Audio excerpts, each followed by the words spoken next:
Assalamualaikum warahmatullahi wabarakatuh. Nama saya Muhammad Fikri Ramadan, NRP 10511910000005. Di sini saya akan mereview dari pertemuan pertama minggu 3, yaitu mata kuliah sistem konversi daya listrik.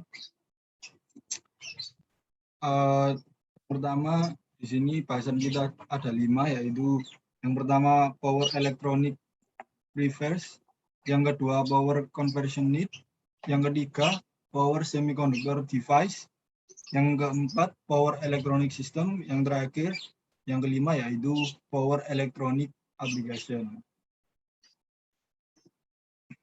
Yang pertama ada power electronic reverse.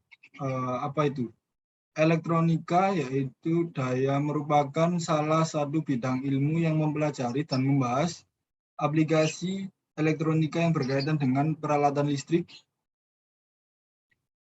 yang berdaya cukup besar.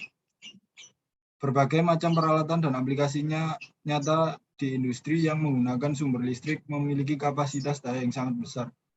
Contohnya misalnya seperti motor listrik, pemanas, pendingin, kipas, atau fan, kompresor, pompa, konveyor, dan aplikasi yang lainnya. Di dalam power electronic reverse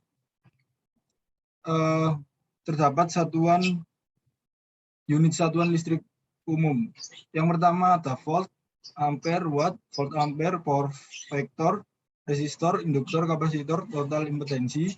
Yang lain-lain fungsinya berbeda-beda dan memiliki maksud tersendiri. Untuk volt adalah satuan turunan dalam standar internasional mengukur perbedaan tegangan listrik. Di sini volt itu yang biasa kita sebut dengan tegangan. Lalu ada ampere. Ampere, 1 ampere adalah suatu arus listrik yang mengalir di kutub negatif ke kutub positif. Ampere ini arus. Lalu watt itu daya. Satuan watt itu daya, yaitu satuannya itu joule. Lalu ada volt ampere. Volt ampere adalah satuan yang digunakan untuk semu dalam rangkaian listrik. Biasanya kita temukan di adaptor. Yang selanjutnya ada power factor, yaitu faktor daya listrik adalah nilai perbandingan antara daya aktif dan daya nyata. Lalu ada resistor atau hambatan, komponen elektronik yang memiliki 2 pin. Biasanya ada cincin-cincinnya yang berwarna itu, yang ada nilainya, mengatur tegangan listrik dan arus listrik. Selanjutnya ada induktor. Induktor atau reaktor adalah sebuah komponen elektronika pasif yang dapat menyimpan energi. Contohnya ada pada motor listrik biasanya. Saya pernah lihat ada induktornya. Kapasitor juga, yaitu kapasitor komponen listrik yang digunakan untuk menyimpan muatan listrik. Sama sebenarnya. Bedanya hanya satuannya. Selanjutnya ada total impedensi. Total impedensi sendiri yaitu hasil resistor dan reaktansi. Di sini ada tabel PIVR atau yang biasa kita kenal. Yang pertama ada power atau daya, lalu ada I atau amperes, volt, V, ohms, R, ada rumus-rumusnya nih. Lalu selanjutnya yaitu kita beralih ke power conversion need. Apa itu power conversion need?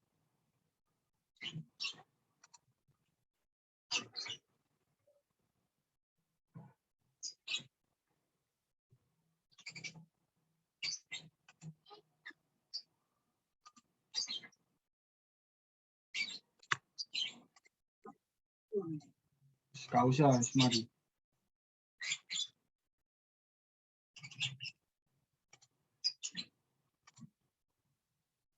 Selanjutnya power conversion need yaitu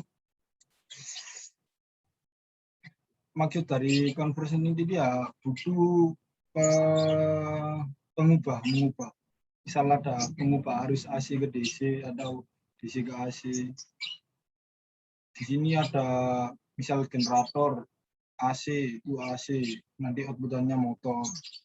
Lalu AC itu AC ada image, lalu AC ke DC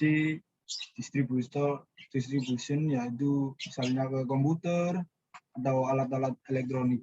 Sebagian besar semua sumber beban dihubungkan melalui konverter elektronika daya. Kemampuan kontrol, fleksibilitas, dan daya tanggap sistem yang tinggi. Peningkatan kesetiaan, berkurangnya ukuran berat, peningkatan efisiensi. Catatan di sini SMES yaitu penyimpanan energi magnetik superkonduktor. IMAS yaitu sistem peluncuran pesawat elektromagnetik. Tegangan rendah di bawah 600 volt.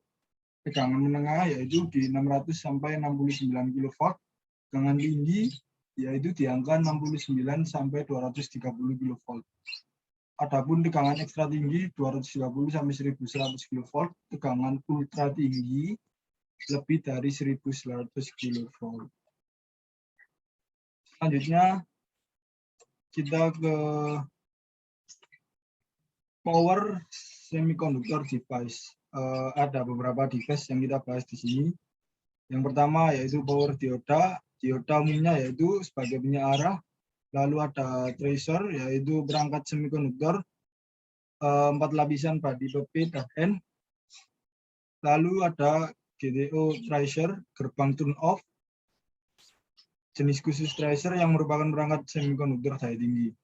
Selanjutnya yang keempat yaitu ada IGCT tracer, komunikasi terintegrasi perangkat elektronik semikonduktor daya. Selanjutnya ada MOS controller tracer, yaitu dikontrol sepenuhnya dan dikontrol voltase dikendalikan oleh MOSFET. Lalu selanjutnya ada power transistor. Transistor yaitu alat yang dipakai sebagai penguat atau sirkuit pemutus dan penyambung arus. Mungkin biasa kita temui pada adaptor mungkin. Bipolar transistor itu pertemuan bipolar adalah yaitu salah satu jenis transistor preranti 3 saluran yang terbuat dari bahan semikonduktor. Lalu ada MOSFET, transistor efek medan semikonduktor logam oksida, salah satu jenis transistor efek medan. MOSFET mencakup kanal dari bahan semikonduktor tipe N dan tipe P, dan disebut N-MOSFET atau P-MOSFET. Yang terakhir ada insulated gate bipolar transistor, yaitu transistor bipolar gerbang terisolasi adalah piranti semikonduktor yang setara dengan gabungan sebuah BJT dan sebuah MOSFET. Lalu selanjutnya ada power electronic system, yaitu ada DC conversion atau kita yang berada pada sini, DC conversion ini. DC to DC yaitu sebuah sirkuit elektronika yang mengkonversi tegangan DC ke DC. Lalu ada inversion yaitu DC ke AC. Lalu ada AC ke AC atau AC conversion. AC to DC yaitu disebut dengan rectification conversion. Yang terakhir ada power electronic application, yaitu aplikasi yang digunakan pada power elektronik. Contohnya ada air conditioner atau AC, refrigerant, itu menggunakan IGBT modes. Lalu untuk robot atau welding menggunakan MOSFET. Automobil juga menggunakan MOSFET mode. Biasanya yang menggunakan tracer yaitu tower listrik. Lalu GTO sendiri seperti electric car. Seperti itu, motor kontrol menggunakan IGBT modules. Sekian dari saya, kurang lebihnya saya mohon maaf. Wassalamualaikum warahmatullahi wabarakatuh.